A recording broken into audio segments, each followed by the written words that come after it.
नमस्कार, आप देख रहे हैं HP 24x7। मैं हूं जनीशा।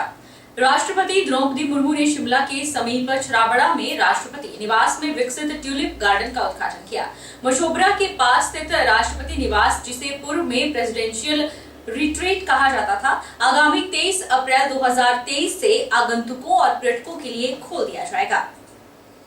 राष्ट्रपति द्रौपदी मुर्मू ने शिमला के पास छराबड़ा में राष्ट्रपति निवास में विकसित ट्यूलिप गार्डन का उद्घाटन किया।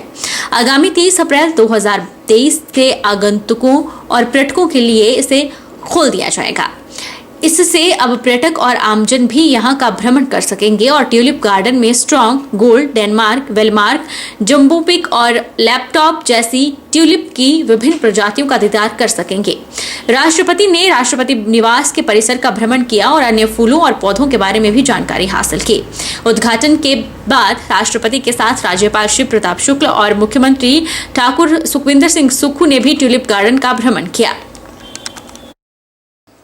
जय भारत सत्याग्रह अभियान के तहत रामपुर कांग्रेस ने रैली निकाली और एसडीएम के माध्यम से राष्ट्रपति को ज्ञापन भेजा। शिमला ग्रामीण के अध्यक्ष अतुल शर्मा ने राहुल गांधी की लोकसभा सदस्यता को रद्द करना अनैतिक बताया। उन्होंने कहा कि आने वाले समय में कांग्रेस इस मामले को लेकर बड़ा आंदोलन करेगी। जय भारत सत्याग्रह अभियान के तहत शिमला जिला कांग्रेस अध्यक्ष अतुल शर्मा की अगुवाई में रामपुर ब्लॉक कांग्रेस ने एसडीएम के माध्यम से राष्ट्रपति को ज्ञापन भेजा। इससे पहले रामपुर के कांग्रेसियों ने रैली निकाली और एसडीएम कार्यालय के बाहर प्रदर्शन भी किया। इस दौरान शिमला ग्रामीण के अध्यक्ष अतुल शर्मा ने कहा कि केंद्र सरकार षड्यंत्र से राष्ट्रीय नेतृत्व को कमजोर करने का प्रयास कर रही है। इसी वजह से वायनाड से सांसद राहुल गांधी की लोकसभा सदस्यता रद्द कर दी गई है। उन्होंने कहा कि केंद्र सरकार विभिन्न हथकंडे अपनाकर भाजपा शासित प्रदेशों की सरकार गिरा रही है। इस दौरान शिमला ग्रामीण के अध्यक्ष अतुल शर्मा ने कहा कि केंद्र सरकार षड्यंत्र से राष्ट्रीय नेतृत्व को कमजोर करने का प्रयास कर रही है। इसी वजह से संसद में राहुल गांधी की लोकसभा सदस्यता रद्द की गई। ऐसे में सत्याग्रह आंदोलन के तहत लोगों को जागरूक करने का अभियान चलाया गया है। इस अभियान के तहत ब्लॉक, जिला के बाद प्रदेश स्तर पर बड़ा आंदोलन किया जाएगा। लोकतंत्र पे जो हमला कर रहे हैं, उसी के तहत ही वायनाड से जो हमारे राष्ट्रीय उपाध्यक्ष रहे श्री राहुल गांधी जी, वायनाड से जो सांसद है, उनकी लोकसभा की जो सदस्यता है वो जो है रद्द की गई। उसके विरोध स्वरूप एक रोष ज्ञापन जो है हमारा यहाँ पे एसडीएम महोदय के माध्यम से राष्ट्रपति को दिया गया है। और इसके अलावा भी जो है अभी पूरे प्रदेश भर में ये अभियान चलेगा। जिला स्तर से जिस तरह से ब्लॉक स्तर गया है, उस तरह से फिर प्रदेश स्तर में होगा और प्रदेश स्तर में एक बड़ा विशाल रैली और एक रोष प्रदर्शन जो है किया जाएगा। इन दिनों देश और प्रदेश में कोरोना का प्रकोप है। बात अगर हिमाचल प्रदेश के मंडी जिला की करें तो यहाँ भी कोरोना के मामले हर दिन सामने आ रहे हैं। मंडी के जोनल अस्पताल में हर दिन 1000 सैंपल लिए जा रहे हैं। एक और जहाँ स्वास्थ्य विभाग कोविड एसओपी का पालन करने का आग्रह लोगों से कर रहा है, वहीं लोग अस्पताल में बिना मास्क के पहुंच रहे हैं और खुद कोरोना को न्योता दे रहे हैं। जब से कोरोना चला है तब से मंडी जिला में अब तक कोरोना के 44,296 मामले दर्ज हुए हैं। 275 एक्टिव केस हैं और 45,501 ठीक हो चुके हैं। साथ ही 520 लोगों की मौत हुई है। वहीं मौजूदा समय की बात करें तो 18 अप्रैल तक एक्टिव केस 194 रह गए हैं। होम आइसोलेशन पर 193 मरीज हैं, जबकि SLBS में 1 मरीज एडमिट है। कोरोना के हर दिन करीब 1000 सैंपल लिए जा रहे हैं। वहीं जिला स्वास्थ्य अधिकारी मंडी डॉक्टर नरेंद्र कुमार भारद्वाज ने बताया कि जिला में कोरोना के मामले बढ़ भी रहे हैं और लोग स्वस्थ भी हो रहे हैं। 17 अप्रैल तक 1146 सैंपल लिए गए, जिसमें 71 पॉजिटिव पाए गए। RT-PCR में लिए गए 14 सैंपल में 2 लोग कोरोना संक्रमित पाए गए हैं। उन्होंने कहा है कि अब तक जिला में जितने कोरोना मरीजों की मौत हुई है, उनमें अन्य बीमारियों के लक्षण भी पाए गए थे। जो कोविड के बारे में जो आज हमारा जो लेटेस्ट स्टेटस है, उसके हिसाब से आज हमारे पास जो टोटल केस जो है पिछले का 17 तारीख को जो हमने किए थे, तो टोटल सैंपल हमने लिए थे 1046। उसमें से हमारे सैंपल पॉजिटिव हुए, रैटिंग हो गए, 71 पॉजिटिव निकले 1032 में, और RT-PCR के हमारे 14 सैंपल लिए, उसमें से 2 पॉजिटिव आए। तो टोटल जो पॉजिटिव थे हमारे 73 केसेज हुए हैं आउट ऑफ 1046 जो हमारे सैंपल हुए हैं। तो आज तक जो हमारे डिस्ट्रिक्ट मंडी में टोटल जो जब से कोविड चला हुआ है, हमारे पास हो गया 44,296 केस, उसमें से एक्टिव केस हैं 275 है, क्योर लोगों तो 501 और टोटल डेथ आज तक जो हो चुकी है 520 हुई है। और आज के जो ये केस अब जो प्रेजेंट जो आज की जो 18 तारीख का जो हमारा लेटेस्ट जो बुलेटिन है आज सुबह का जो हमारे पास है, उसमें से जो है तो एक्टिव केस हमारे पास 194 रह गए हैं। तो और जो डेथ जो है 520 है और एक होम आइसोलेशन में हमारे 193 केस है। एक केस हमारा जो है वो SLBS में एडमिट है।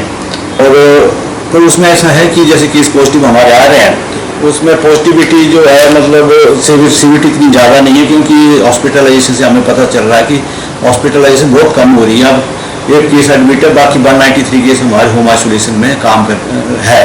नहीं कोविड से तो 3-4 डेथ्स हमारी हो चुकी हैं, पर कुछ एक तो ऐसा हुआ कि डेथ्स जो हमारे में काउंट हुए, टेस्ट हमारे पास हुए हैं तो टेस्ट हमारे पास में, लेकिन हुए कि इस बार से रेफर थे। कोरोना के बढ़ते मामलों के बीच लोग सावधानी न बरतते हुए लापरवाही करते नजर आ रहे हैं। लोग खुद कोरोना को न्योता दे रहे हैं। जोनल अस्पताल मंडी में स्वास्थ्य लाभ लेने पहुंचे मरीज और उनके तीमारदार में अधिकतर बिना मास्क के नजर आए। बढ़ती जा रही लापरवाही को देखते हुए CMO मंडी ने लोगों से कोविड प्रोटोकॉल का पालन करने का आग्रह किया है। उन्होंने कहा कि लोग अस्पताल और सार्वजनिक जगहों पर बिना मास्क के पहुंच रहे हैं। लोग मास्क लगाएं और 2 गज की दूरी का पालन भी करें। तो लेकिन फिर भी आप लोगों के माध्यम से मेरा एक निवेदन है पब्लिक से कि जो हमारा प्रोटोकॉल है कोविड से रिलेटेड जो हम पहले भी फॉलो कर रहे हैं, तो आम पब्लिक से एक रिक्वेस्ट है कि उसको फॉलो करें। कि हम देखा है बाज़ार में, शहर में भी और इवन हॉस्पिटल में भी लोग जो है बिना मास्क के ही आ रहे हैं और सोशल डिस्टेंसिंग का कुछ अप्रोप्रिएट जो आप बिहेवियर है उसको नहीं कर रहे हैं।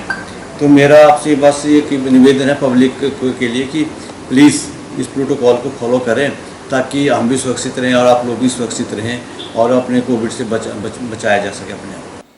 भाजपा के पूर्व प्रदेश अध्यक्ष सतपाल सत्ती की गाड़ी का एक्सीडेंट लठियानी जिला ऊना के पास हुआ। भाजपा के पूर्व प्रदेश अध्यक्ष सतपाल सत्ती PSU संदीप और गाड़ी का चालक पूर्ण रूप से स्वस्थ हैं। माना जा रहा है कि एक ट्रक गलत तरीके से सामने से आया, जिसके कारण उनकी गाड़ी का एक्सीडेंट हुआ। बस ऐसे गाड़ी पलट गई है, लेकिन हम सब लोग सेफ है और परमपिता परमात्मा के आशीर्वाद से बचाव हो गया। हमें भी कोई चोट नहीं है और बाकी भी कोई ऐसा नहीं हुआ है। सर क्या था?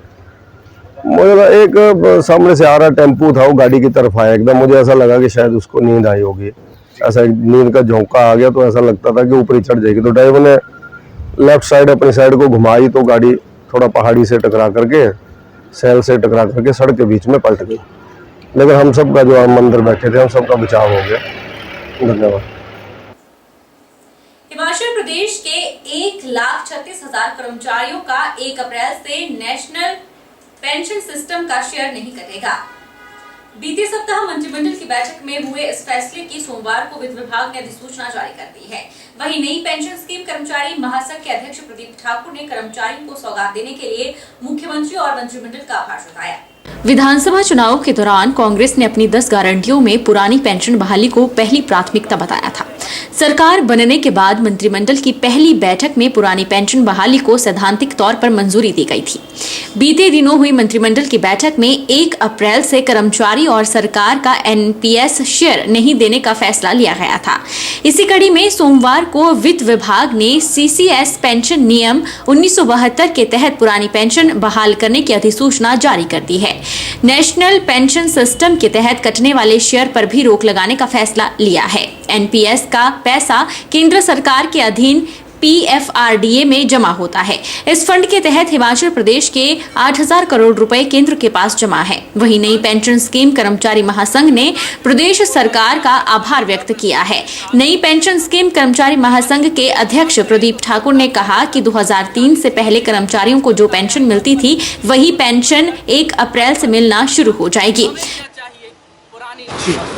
जी नमस्कार, मैं प्रदीप ठाकुर, अध्यक्ष नई पेंशन स्कीम कर्मचारी महासंघ हिमाचल प्रदेश। आज प्रदेश सरकार द्वारा एक अधिसूचना जारी हुई है जिसमें पुरानी पेंशन बहाली का जिक्र किया गया है और उसमें स्पष्ट रूप से लिखा गया है कि मंत्रिमंडल, प्रदेश का जो मंत्रिमंडल है उसने निर्णय लिया है कि हिमाचल प्रदेश के कर्मचारियों को CCS रूल 1972 के तहत जो है पुरानी के तहत जो है पेंशन दी जाएगी। अर्थात ये वही पेंशन है जो 2003 से पहले कर्मचारी को मिलती थी। और इसके साथ साथ जो है आज उसी अधिसूचना में ये भी लिखा गया है कि 1 अप्रैल से जो है एमटीएस कटौती प्रदेश के कर्मचारियों की बंद कर दी जाएगी। अर्थात जो 10% हमारा पैसा और 14% पैसा जो सरकार की ओर से दिया जाता था, जो प्राइवेट हाथों में जाता था, वो पैसा भी जो बंद कर दिया गया है। जिसके इस साहसिक फैसले के लिए मैं आदरणीय मुख्यमंत्री श्री सुखविंदर सिंह सुक्खू जी, श्री मुकेश अग्निहोत्री जी व उनके तमाम मंत्रिमंडल के सहयोगियों का धन्यवाद करना चाहूँगा। रुकेंगे छोटे से ब्रेक के लिए।